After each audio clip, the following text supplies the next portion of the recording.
غرباء غرباء غرباء غرباء.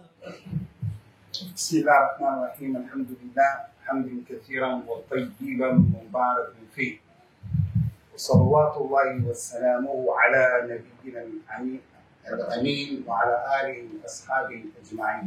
أما بعد، فإن أصدق الحديث كتاب الله، وخير الهدى هدى رسول الله صلى الله عليه وسلم، وشر الأمور محدثاتها، وكل محدثة بدعة، وكل بدعة ضلالة، وكل ضلالة في النار. Allah subhanahu wa ta'ala has mentioned in the Quran, subhanahu wa ta'ala, لَقَدْ كَانَ لَكُمْ فِي رَسُولِ اللَّهِ أُسْوَةٌ حَسَنَةٌ لِمَنْ كَانَ يَرْجُو اللَّهَ وَالْيَوْمَ الْآخِرَ وَذَكَرَ اللَّهَ كَثِيرًا. قال الله تعالى لنبيه صلى الله عليه وسلم: وإنك لعلى خلق عظيم. وقال المصطفى صلى الله عليه وسلم: إن من أحبكم إلي وأقربكم مني مجلس يوم القيامة أحاسنكم أخلاقا.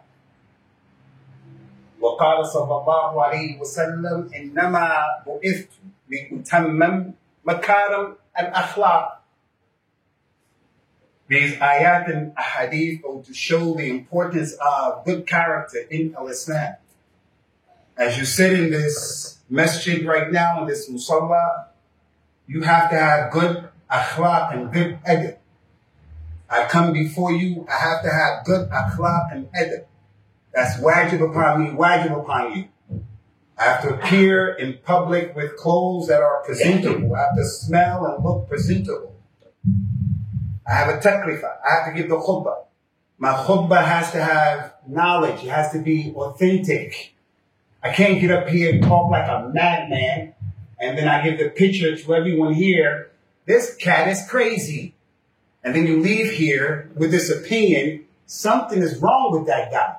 Likewise, as we look at you in the audience, you have to sit a certain way with adab and akhlaq.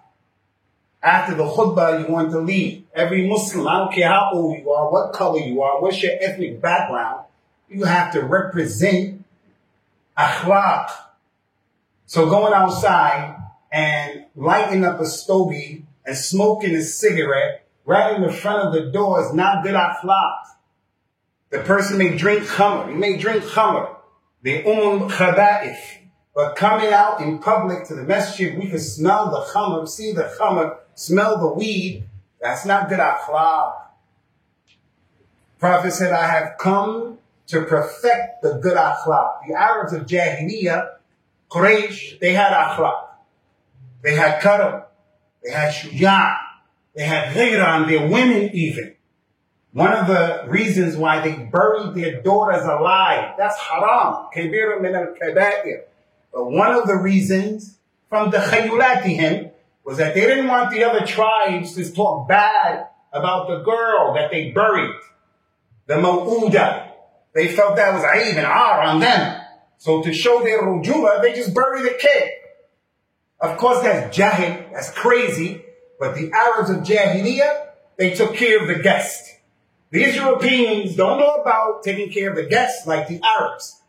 Africans, no one knew the karam of the Arabs. No one. And that's from the hikmah of Allah Azza wa Jalla, sending the Nabi sallallahu alayhi wa sallam from the Arabs. Unfortunately today, the Arabs is not many of their situation. And muhim, the Nabi alayhi salam said, the one who will be closest to me yawm al-qiyamah is the one who has the best akhlaq. Not the one who gives the most khutbah. Not the one who screams the loudest. Not the one who's some Quraysh or the one is that. No, the one who behaves the best. Ana wa kafirul yatim kahataini fil jannah wa farraqa baynahuma. He said, I will be in Jannah like this with the one who takes care of the orphan. Because that's good akhlaq, to take care of an orphan. And then he separated his fingers. He didn't put them like that. No one is going to be like this with the Nabi. No other Nabi, no other wife, no relative. He's going to be in the Maqam al-Mahmud by himself. And people will be close. But the closest one to him will be the one who has good akhlaq. He thinks that he's multazim. He believes that he's multazim. But he has no akhlaq. Hayhat. So one of the actions of akhlaq that I want to come to talk to you about today is a tremendous one of the most important. And that is the akhlaq, the khuluq of sabr. As a Muslim, if you don't have sabr, you're in trouble. Every single person here is in trouble.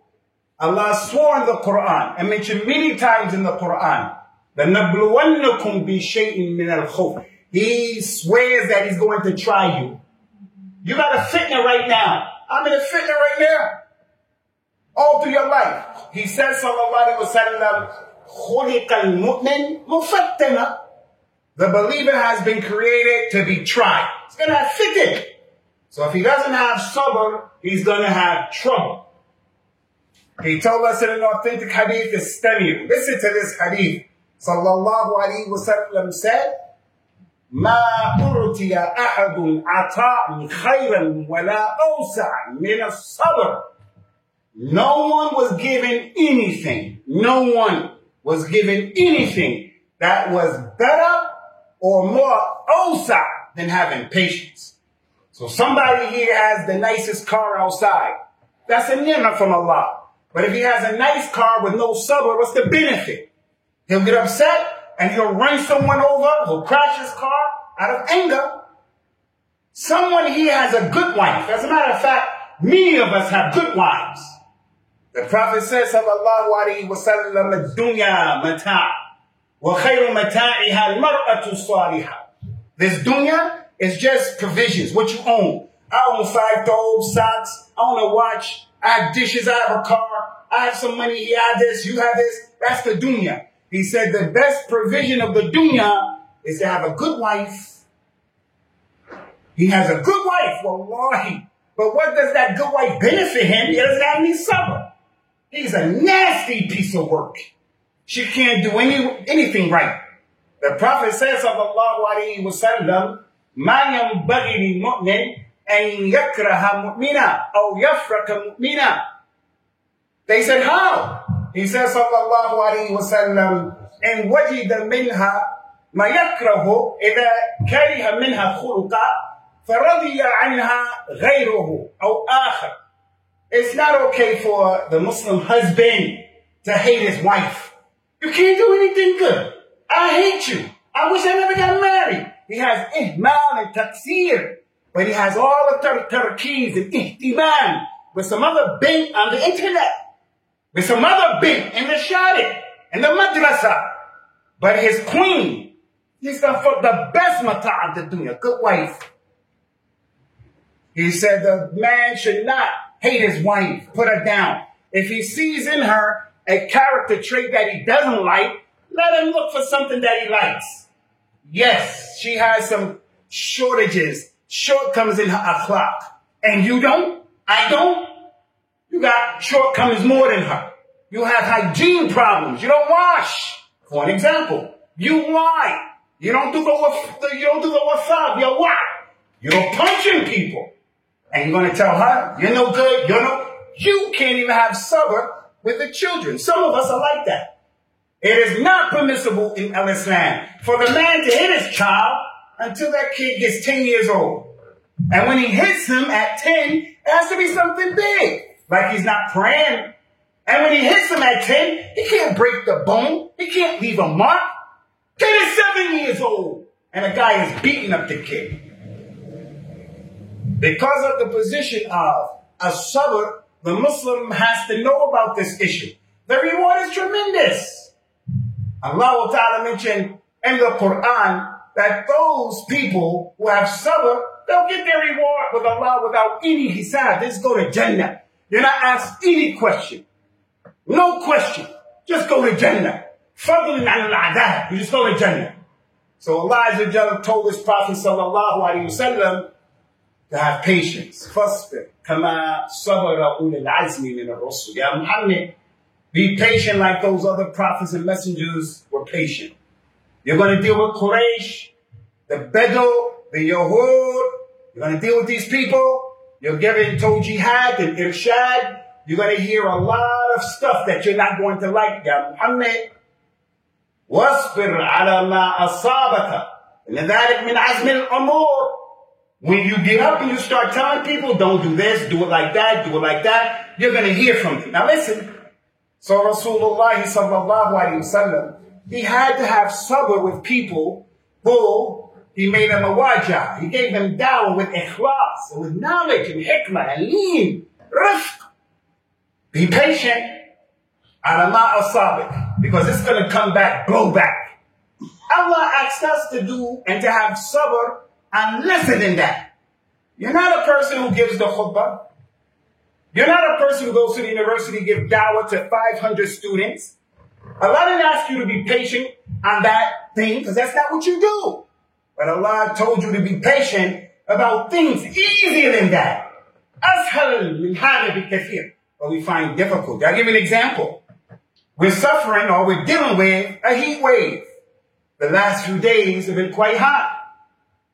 The person is saying, oh, it's hot in the masjid. Oh, it's hot in my car. Oh, it's hot outside. It's hot in my house. Yashtaki min al-jaw. He's complaining as if we have something to do with the heat. And why are you complaining about that? That is so easy. That's so small. It's so insignificant. And the Prophet told the truth. Sallallahu alayhi wa sallam. He said about us, in Ibn Adam, إِذَا أَصَابَهُ حَرْ قَالَ حِسْ وَإِنْ أَصَابَهُ بَرْ قَالَ حِسْ. The son of Adam is a person who, if it's hot, he's going to say, it's too hot. If it's cold, he's going to say, it's too cold. So a few months ago, he was complaining, oh, it's cold out here. The sun never comes out in Europe. I want to go back home. The weather like that. And he complained, now it's hot. Oh, it's too hot out here. Why wouldn't it be colder? Why isn't it raining? The Muslim doesn't complain about issues like that. Issues like that are simple. He just lets them go. He just lets them go. So the Muslim is a person who has sabr. He's not that individual who goes around just complaining about everything. As it relates to the issue of sabr ikhwani, the Prophet sallallahu alaihi wasallam, the Nabi of Islam, if his wife or anyone else put food in front of him, if he liked it, he ate it. If he didn't like it, he just didn't touch it. He didn't say too much salt, too much pepper, it's too hot, you burnt the food. He didn't say that. Yes, it is a fact that the man worked all day. He paid for the food. He's expected it to be made. He's starving like Marvin and he wants to eat. But what was she dealing with? She did the school run in the morning. She washed the clothes. She ironed the clothes. She went to meet the head teacher. She went over here with another kid for the dentist while you're doing your job. Or maybe you're just visiting someone. And that's what she did. And then she burnt the rice. She burnt the food. And the guy said, you don't cook like my mother. You don't cook like my sister. You don't know how to cook. Nah, ya akhi. أوردها سعد وسعد مجتمع. ما هكذا يا سعد تورد الإبل. How do you deal with a lady like that? These are simple, easy issues. She burnt the food today. She'll get it right tomorrow. How many things did you do? How many things have we done falling short of the mark? As-sabr ya Abdullah, as-sabr. One time the people were traveling. The people found in the desert lizards. Lizards, they found them. To this day, Arabs love lizards. The tail of the lizard. They love these lizards. They brought the cooked lizard to the Prophet of Islam, sallallahu alaihi wasallam, the Sayyid of Bani Adam. They put the lizard in front of him. He said, no, laysa min ta'am bani qawmi. When they saw him not eating it, they said, is it haram, ya Rasulullah? They were going to leave it. Is it haram? He said, nah, it's not from the food of my people. I don't eat lizards. You go to visit someone who's a Muslim in China. He puts in front of you locusts, a gerard that are alive. He puts in front of you something like that. He puts in front of you camel's urine. It's permissible. Here's some camel's urine, and it has ice in it. He puts in front of you some things that they eat in China. Rasulullah will look at it and say, I don't want it. It's not from what we eat. The way we say, hey, do you think I'm crazy? That's istihza. You're disrespecting me. No, Yahi. The sunnah is, you like it, eat it. You don't like it, don't eat it. Don't blow on it. Don't complain about it. Don't compare it to anybody else. Just leave it. If you want to give advice to your wife, to your sister, to your daughter, do it in a nice way. Ask for, oh, you don't cook like my mother. That's right, I don't cook like your mother. I'm not your mother. She's my sister. So don't oppress her. You didn't tell me you were going to do that when you married her. Because she doesn't cook. You should have asked us that question. Can she cook for us before we get married? Because now you're making a big issue out of something that is easy to have sabr on.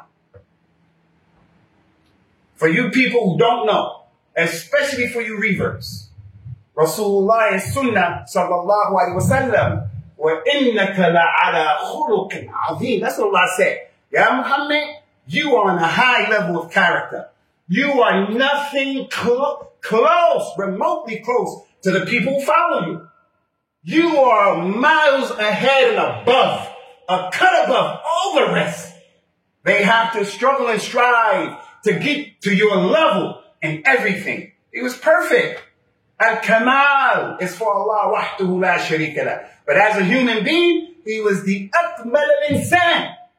So the person walks around, muftakhir, mu'taz. I'm an Arab. I'm better than everybody else. He knows nothing about the Nabi. Nothing about his children, his wives, his nasib, nothing about his sunnah. But he walks around as if he's better. Here's the revert or the young brother. He makes himself feel and appear better than the youngster, better than the revert. Who learned something of his religion? Rasulullah is miles ahead of the community. But we have to keep trying. I'm not saying give up and don't try. But he was the most intelligent. He was the most articulate. He was the strongest. He was the wisest, the most merciful.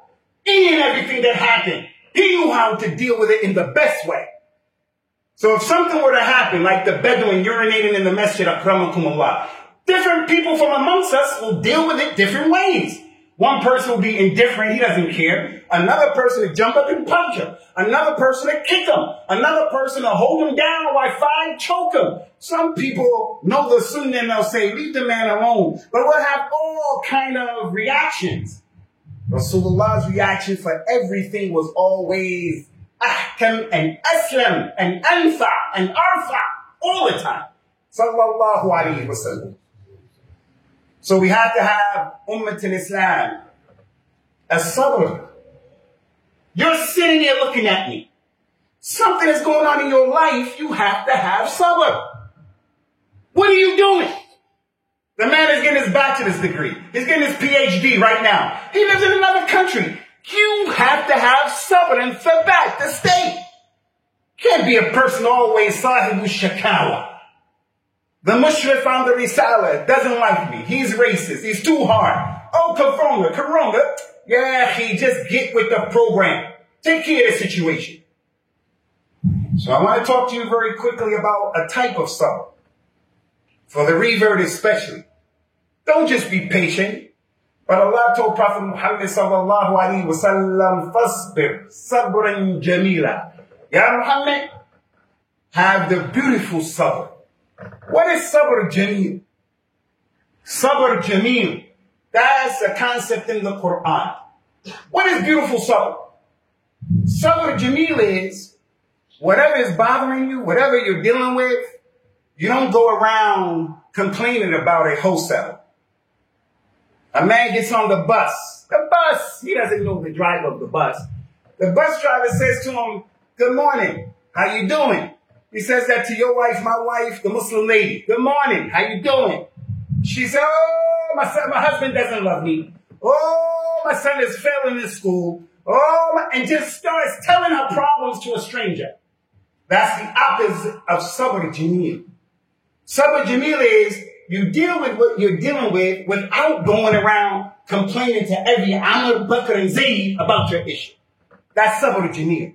He comes into the masjid right now. The air is maktoum because we've been in here breathing and it's already hot. He comes in, throws his hands up. Kind of masjid. Sabr Jameel, he just puts his head down and says, I'm going to get in where I fit in. I'm going to make it do what it got to do. That's Sabr Jameel. The prophets had it. Yaqub, the Nabi of Islam, had all that drama with his sons. Surah Yusuf. When they took his boy Yusuf, and then they took his boy Binyamin and lied and said that he stole, the father became so sad.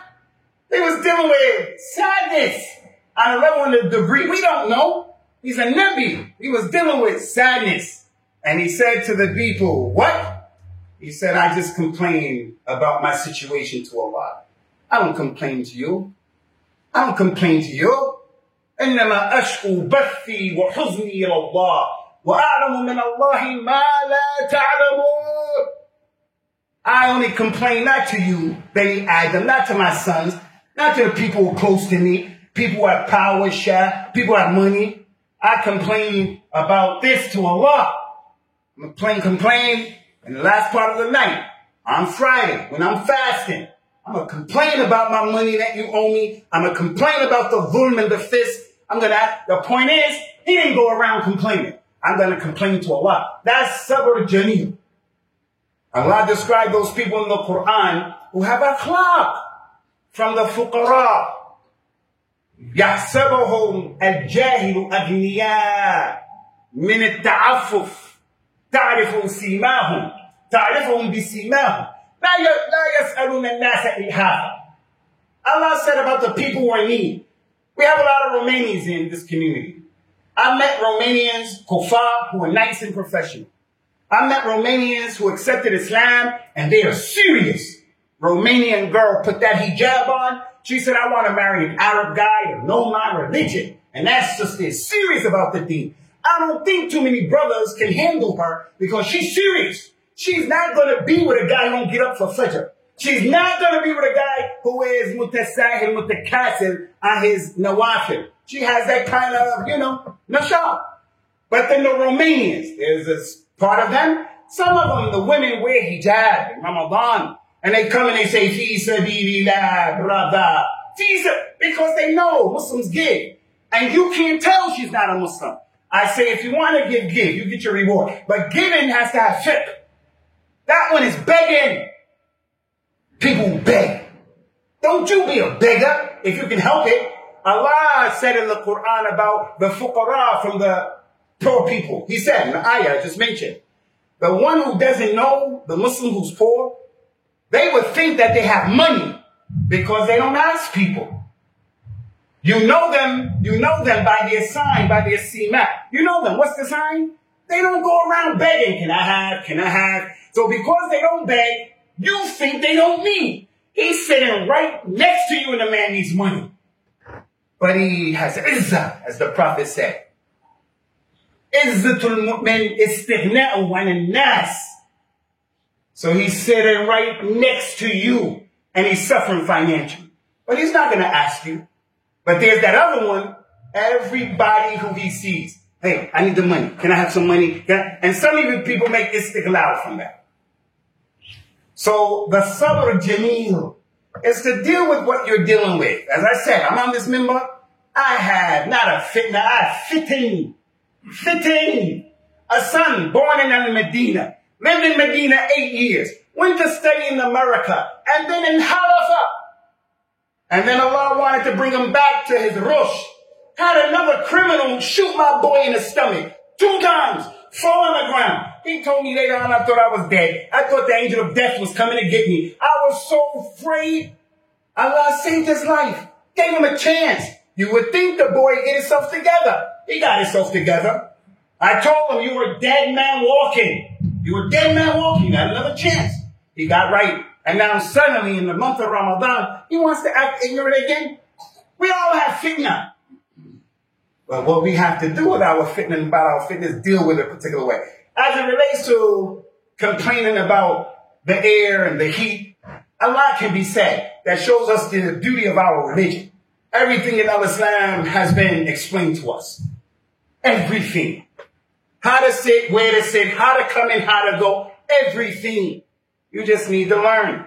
And if you don't know, relax yourself and stop being so opinionated about things in the religion you don't know.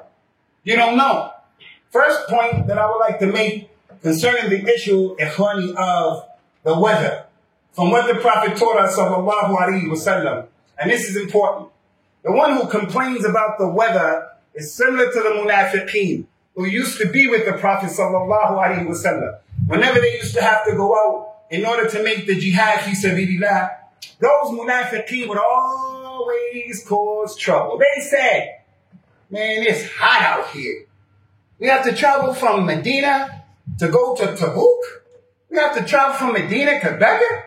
We have to travel from Medina to Beni Mustalaq. Man, it is hot out here. And they just kept complaining about the heat.